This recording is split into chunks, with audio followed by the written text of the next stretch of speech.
ये दुनिया तो शोर का समंदर है, ये दुनिया शोर का समंदर है, ए बंदे शांति तो तेरे अंदर है। नमस्कार, संडे में आपका स्वागत है। हर बार की तरह इस बार भी जॉनी राजा का ये शानदार संदेश आप सभी के लिए। एक समय की बात है कि एक किसान अपने घर के बाहर, जो उसके बाहर थी कोठरी थी, उसमें भी कुछ काम कर रहा था। काम करते करते अचानक से उसकी जो घड़ी थी वो कहीं खो गई। घड़ी उसकी भावनाओं के साथ जुड़ी थी। कुछ चीज़ें होती हैं ना जिनसे कि हमें बहुत लगाव होता है। इस किसान के साथ भी वही था। इसकी जो घड़ी थी इसकी भावनाओं के साथ जुड़ी हुई थी, क्योंकि इसके पिता के द्वारा इसे उपहार स्वरूप इसको दी गई थी। इसकी घड़ी खो जाने से किसान जो था बहुत परेशान हो गया। इसने घड़ी जो है कोठरी के हर एक कोने पे छान मारी, लेकिन इसको नहीं मिली। हार के थक के ये कोठरी से बाहर आया।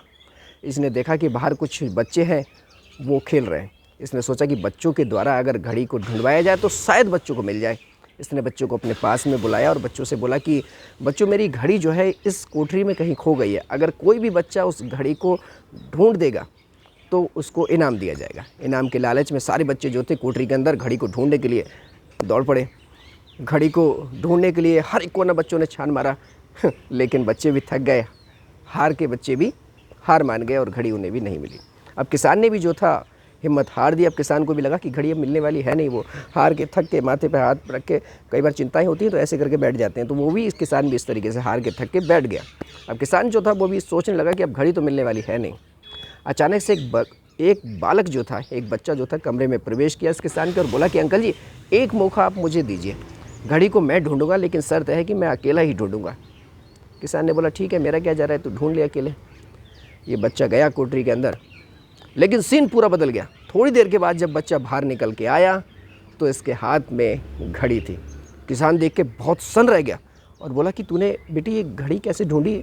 सब जब मैं भी नाकामयाब हो गया, बच्चे भी नाकामयाब हो गए, लेकिन तुम ये घड़ी ढूंढ के लिए आए, आखिर क्या कारण था? कैसे तुमने ये घड़ी ढूंढी? तो उस बच्चे ने बोला कि अंकल जी, मैं कमरे में गया चुपचाप और शांत होके मैं बैठ गया और मैंने घड़ी के टिक टिक टिक टिक टिक टिक की ओर ध्यान लगाया और ध्यान की दिशा पर मैंने वो घड़ी खोजनी शुरू कर दी और ये घड़ी इस तरीके से मुझे मिल गई। किसान जो था बहुत खुश हो गया और इस बच्चे को इनाम दिया। प्रिय, छोटी सी कहानी संडे में हमें एक बहुत बड़ी शिक्षा देती है कि ये दुनिया तो शोर का समंदर है, ए बंदे शांति तो तेरे अंदर है। कई बार हम सोचते हैं कि बहुत सारी समस्याओं का हमें हल नहीं मिलता है। हम सोचते हैं कि ये समस्या का हल कैसे होगा, ये समस्या लगातार हमारे अंदर बढ़ती जा रही है। तो जैसे इस बच्चे ने उस घड़ी की ओर दिशा, उस घड़ी की टिक टिक की ओर ध्यान लगाया और इस ध्यान की दिशा पर उसने उस घड़ी को ढूंढ निकाला, ऐसे ही समस्या का समाधान भी आपको मिल सकता है अगर कुछ पल आप शांति के साथ अपने मन की ओर ध्यान लगाएंगे तो वो आपको हर एक समाधान, आपकी शांति आपको देगी। मन की शांति बहुत ज़रूर है। कुछ समय एकांत में आप अपने लिए निकालिए और ध्यान लगाइए।